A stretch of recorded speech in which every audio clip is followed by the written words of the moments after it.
Welcome back to Deadlock, Valve's newest third-person hero MOBA. Today, I'm going to introduce you to a captivating author by the name of Paige, who utilizes the written word to aid waning allies, bolstering them to defend and fight. She seeks answers from the patrons concerning her brother's disappearance and will stop at nothing to find the answers. We'll break down her stats, strats, and abilities to give you all the information you'll need to pierce your way to victory.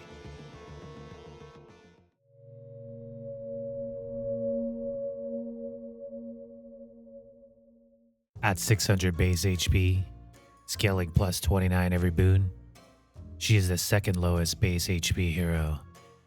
And with 2 stamina, she sees a lower mobility potential than most others in the game. Paige's weapon of choice is called Chapter's End. Weaponized Paige's, she shoots at long range that does 58 damage per second and has a fall off range of 58 meters.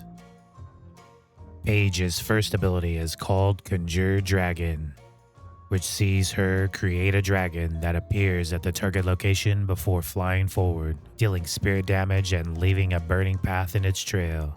The last upgrade of this ability seeing the base damage of this ability increase by 115, along with increasing the burning path's damage per second by double.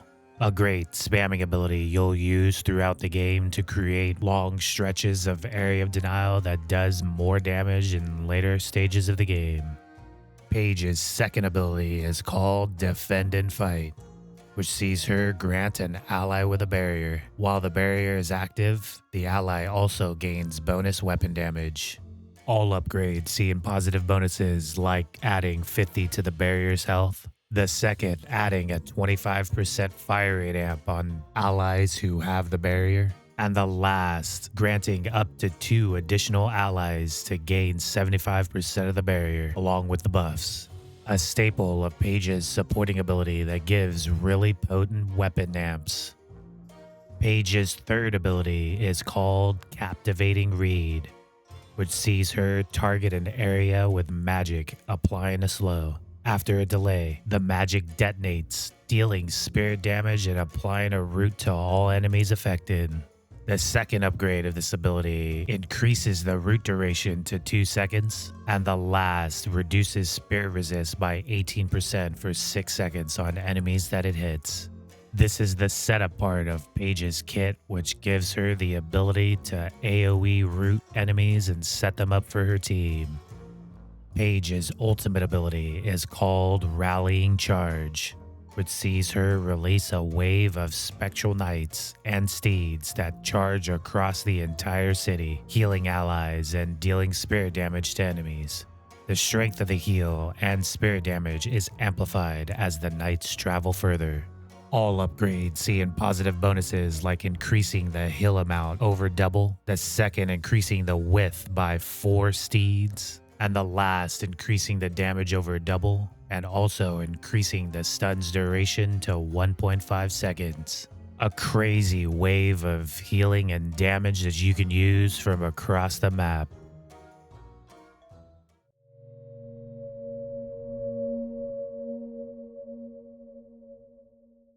As you just saw with the breakdown of Paige's abilities and their upgrades, she is a classic support character through and through, but still has the tools to hold her own in a fight. Defend and Fight gives huge buffs that aids in tilting fights in your favor, while also being an amazing skill you can use to save allies in a pinch. Captivating Read into Conjure Dragon is an obvious combo that can set up enemies for your team to pounce on, while also dealing decent damage later on in the game.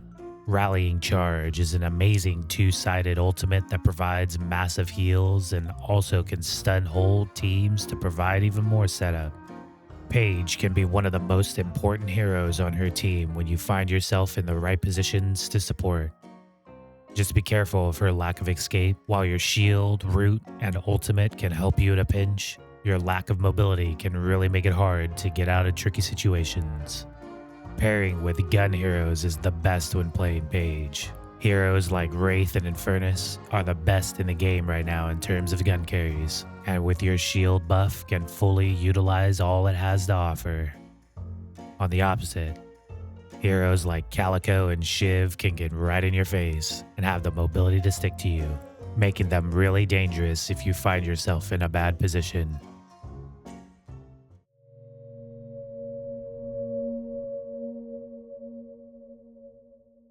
As far as builds go for Paige, there are two builds I see used to great effect. One is a utility-focused support path that utilizes items like Knockdown, Vortex Web, Heroic Aura, and Divine Barrier to provide an AoE vortex that you can pull enemies in for easy routes, a stun in the form of Knockdown, and further gun-heavy buffs from Heroic Aura, along with another barrier/cleanse, giving you an insane amount of tools to work with and maximize your supporting potential. Also, getting items like Transcended Cooldown and Refresher to constantly have something up to use, providing crazy amounts of staying power for you and your entire team. The other build path is a spirit-heavy, Shredder type build, utilizing items like Escalating Exposure, Boundless Spirit, Greater Expansion, and Alchemical Fire, so that you can burn enemies down with crazy wide abilities. Paired with items like Echo Shard and Transcended Cooldown again will allow you to sling out spell after spell, constantly applying pressure and spirit resist debuffs to the enemy team. There's even a gun build, in my opinion not as good, but it can work in the proper hands. If you would like to check out any of the builds I've talked about today, build IDs will be in the description. Now that you have a great base of strategies and items you can use to make the most out of Paige, you too can enchant your way to victory.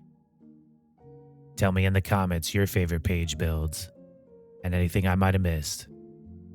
Please subscribe if you enjoyed this video, and make sure you come back for a breakdown on our next hero, Victor, a shocking reanimated abomination searching for meaning.